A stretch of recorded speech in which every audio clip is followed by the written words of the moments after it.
Let's be honest. Most Instagram stories are a cry for help. Don't you hate it when a girl posts a story on Instagram and it's just a video of her lip syncing into the camera?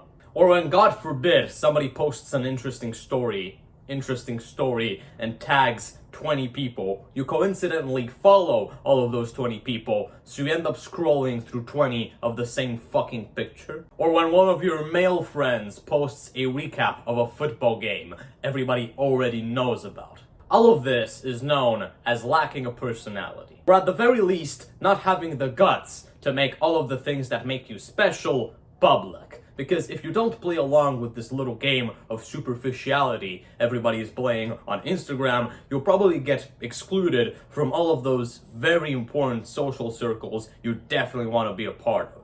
So in this video, let's look at Instagram from a societal perspective. Don't forget to like and subscribe for more of this very deep content, and comment down below what you post on your stories. First up, let's cover the lip syncing with makeup applied girls.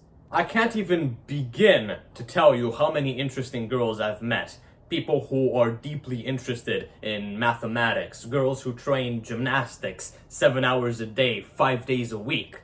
And you look at their stories and it's still some bullshit like,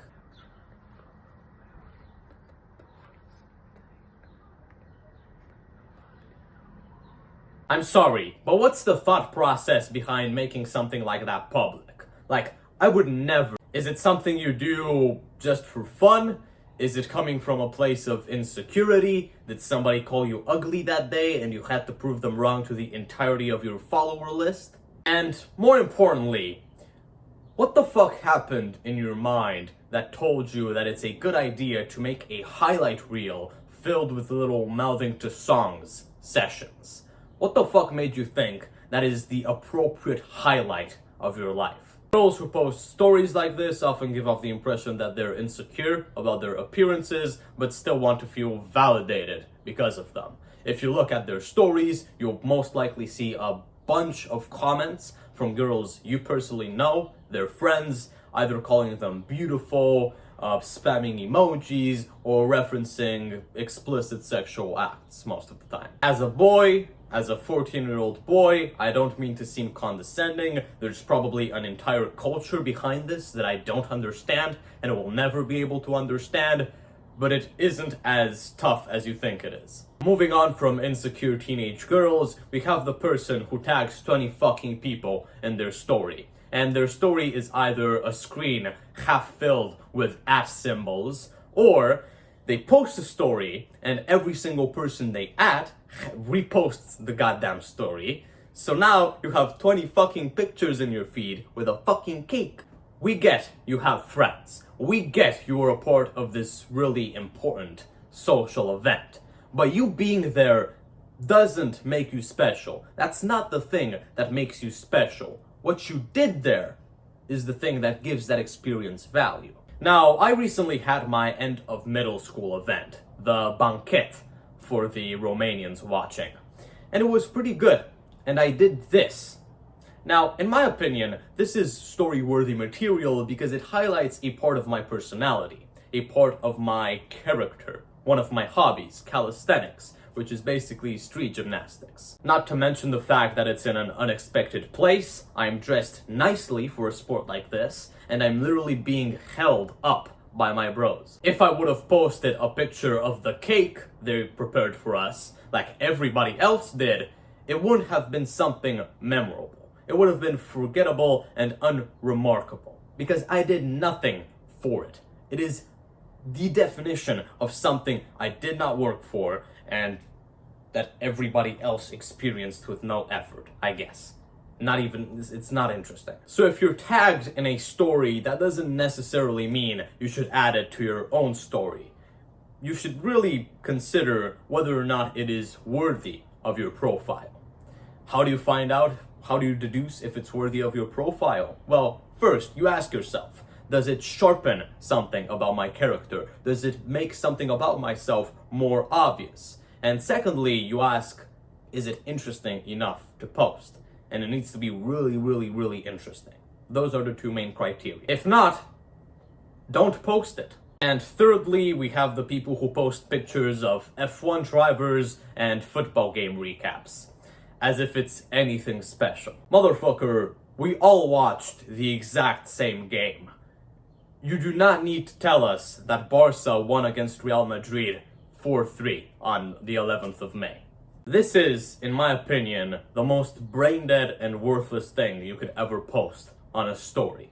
At least with the insecure lip-syncing girls, they had to put on makeup, dress nicely, I don't know, fucking clear the background in their home so people don't laugh at them for, I don't know, having flowers in the back. I have no fucking idea. At least they had to like sync themselves with the music and do this. At least the people who post the fucking cake picture they were tagged in had to do something to get in close proximity to that cake. Posting a picture of an F1 driver says absolutely nothing about you most of the time, unless you yourself are a professional F1 driver people know about, spurs no reaction from the viewer and is completely worthless, generally. But there is another type of Instagram story poster. Something transcendent. Someone who knows how to use Instagram and social media in general to outline their biggest strengths, to make their personality and character stronger through every post, without being cringy or arrogant. The person who only posts things that are truly fucking interesting.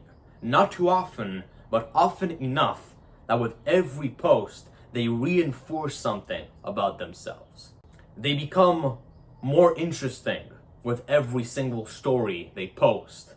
They inform people of who they are while still somehow becoming more mysterious. I don't need to tell you what the perfect Instagram story looks like.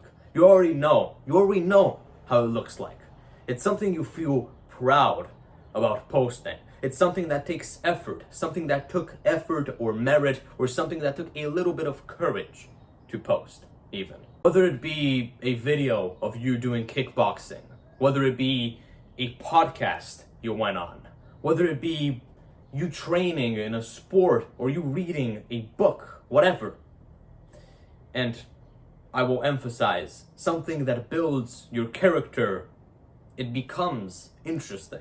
Some people confuse what effort looks like in an Instagram story, so they just post things from vacation, which is a mistake I kind of fell victim to when I was littler. Going on vacation literally means having paid for a plane ticket and having booked a hotel room.